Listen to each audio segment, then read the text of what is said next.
नमस्कार, मैं हूं आपके साथ ज्योति कनौजिया। आइए रुक करते हैं फटाफट खबरों की ओर। राहुल गांधी ने एक्स पर पोस्ट किया कि दिल्ली में एक इमारत के बेसमेंट में जलभराव के कारण प्रतियोगी परीक्षाओं की तैयारी कर रहे छात्रों की मौत अब बहुत दुर्भाग्यपूर्ण है। कुछ दिन पहले बारिश के दौरान बिजली का झटका लगने से एक छात्र की मौत हो गई थी। उन्होंने शोक संतप्त परिवारों के प्रति संवेदना जताई। दिल्ली के ओल्ड राजेंद्र नगर स्थित एक कोचिंग संस्थान में हादसे को लेकर लोकसभा में विपक्ष और कांग्रेस नेता राहुल गांधी ने सरकार पर हमला बोला है। उन्होंने कोचिंग संस्थान के बेसमेंट में जलभराव में मृत 3 विद्यार्थियों की मौत पर शोक जताया। कांग्रेस के महासचिव और संचार प्रभारी जयराम रमेश ने कहा कि मणिपुर के मुख्यमंत्री एन बीरेन सिंह ने शनिवार को प्रधानमंत्री की अध्यक्षता में 2 बैठकों में भाग लिया। पहले नीति आयोग और दूसरी भाजपा शासित राज्यों के सीएम डिप्टी सीएम की बैठक में वह शामिल हुए। रमेश ने कहा कि मणिपुर के लोग पूछ रहे हैं कि क्या एन बीरेन सिंह ने पीएम से अलग से मुलाकात की। दिल्ली में नीति आयोग की बैठक में शामिल होने पहुंचे मणिपुर के सीएम एन बीरेन सिंह पर कांग्रेस ने निशाना साधा। कांग्रेस ने रविवार को कहा कि क्या सीएम बीरेन सिंह ने प्रधानमंत्री नरेंद्र मोदी को हिंसाग्रस्त मणिपुर की स्थिति बताई, साथ ही क्या मणिपुर आने के लिए कहा।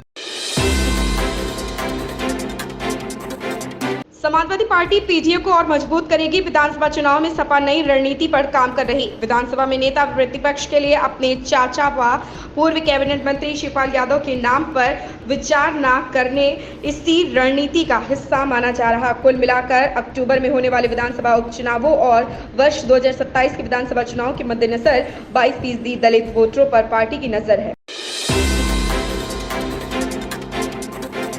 केंद्रीय वित्त मंत्री निर्मला सीतारमण ने कहा कि हमने कर्नाटक का हक कभी नहीं मारा। केंद्र सरकार को लेकर कर्नाटक सरकार काफी गलत जानकारी लोगों को दे रही। हमने 10 साल में कर्नाटक के विकास के लिए 2 लाख करोड़ रुपए से ज्यादा किए, जबकि यूपीए सरकार ने केवल 81,000 करोड़ रुपए का बजट दिया था। गलुरु में केंद्रीय वित्त मंत्री निर्मला सीतारमण ने कहा कि कर्नाटक को केंद्र सरकार ने काफी बजट दिया, लेकिन कर्नाटक सरकार लोगों को गलत जानकारी दे रही है। बैठक केंद्रीय बजट पेश किए जाने के मद्देनजर हो रही, जिसमें विपक्ष ने केंद्र सरकार पर बिहार और आंध्र प्रदेश को छोड़कर अन्य सभी राज्यों की अनदेखी करने का आरोप लगाया है। लोकसभा चुनाव के बाद यह पहली बैठक है। लोकसभा चुनाव में भाजपा का प्रदर्शन निराशाजनक रहा, क्योंकि पार्टी ने संसद के निचले सदन में अपना बहुमत खो दिया। प्रधानमंत्री नरेंद्र मोदी ने शनिवार को भाजपा शासित राज्यों के मुख्यमंत्रियों और उप मुख्यमंत्रियों के साथ कई मुद्दों पर विचार विमर्श किया है। जयराम रमेश ने कहा कि वित्त मंत्री ने भाजपा शासित राज्यों को अनुदान के तौर पर वित्तीय सहायता देने के लिए कहा, मगर जब कांग्रेस शासित हिमाचल प्रदेश की बात आती है तो राज्य की बहुपक्षीय सहायता की जाएगी। मतलब कि हिमाचल को जो भी बजट मिलेगा उसे बतौर ऋण से चुकाना होगा। कांग्रेस ने केंद्र सरकार पर बाढ़ प्रभावित राज्यों को बजट देने में दोहरा मापदंड अपनाने का आरोप लगाया। कांग्रेस ने कहा कि विधानसभा चुनाव में हिमाचल प्रदेश के लोगों ने भाजपा को वोट नहीं दिया। कांग्रेस महासचिव जयराम रमेश ने कहा कि 2023 में भीषण बाढ़ का दंश झेलने के बाद हिमाचल प्रदेश सरकार कई बार केंद्र से बाढ़ को राष्ट्रीय आपदा घोषित करने की मांग कर चुकी है। नीति आयोग की नवी गवर्निंग काउंसिल शासी परिषद की बैठक 27 जुलाई को नई दिल्ली में आयोजित की गई। प्रधानमंत्री नरेंद्र मोदी ने इस बैठक की अध्यक्षता की। केंद्रीय बजट में भेदभाव का आरोप लगाते हुए गैर भाजपा शासित राज्यों के मुख्यमंत्री ने इस बैठक में हिस्सा नहीं लिया। इस पर शिवसेना नेता संजय राउत ने भी प्रतिक्रिया देते हुए कहा कि जिस तरह से बजट बनाया गया, नीति आयोग भी उसके अनुसार काम करेगा। बता दें कि विपक्षी गठबंधन की तरफ से केवल पश्चिम बंगाल की मुख्यमंत्री ममता बनर्जी बैठक में शामिल हुई हैं।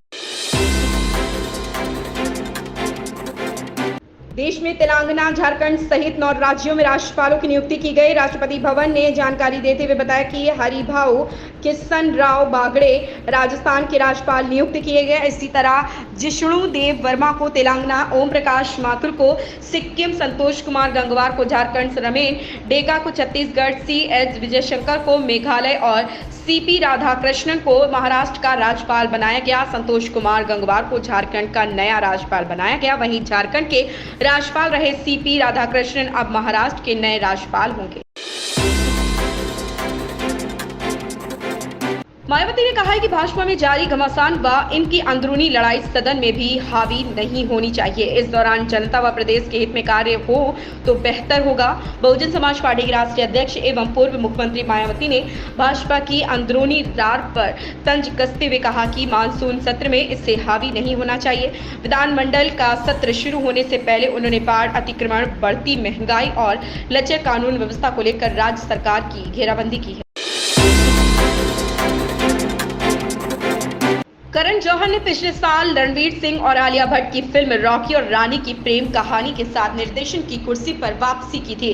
साल 2023 में रिलीज हुई इस फिल्म को दर्शकों और आलोचकों दोनों से ही अपार प्यार मिला। आज फिल्म की रिलीज को 1 साल हो गया, जिस पर करण जौहर ने खुशी जताई। इस पर गर्व महसूस करते हुए करण ने अपने सोशल मीडिया हैंडल पर एक लंबा नोट लिखकर पूरी कास्ट और क्रू का आभार व्यक्त किया। 1 साल की हो गई और मैं बहुत खुश हूँ। मैं इस पिछले साल मेरे पास आए अपार प्यार के लिए बहुत आभारी हूँ। यह फिल्म हिंदी सिनेमा का उत्सव भी थी और मैं इस फिल्म में अपने इतने प्रतिष्ठित कलाकारों और क्रू को पाकर बहुत सम्मानित महसूस कर रहा हूँ। इन खबरों में फिलहाल इतना ही। बने रहे हमारे साथ।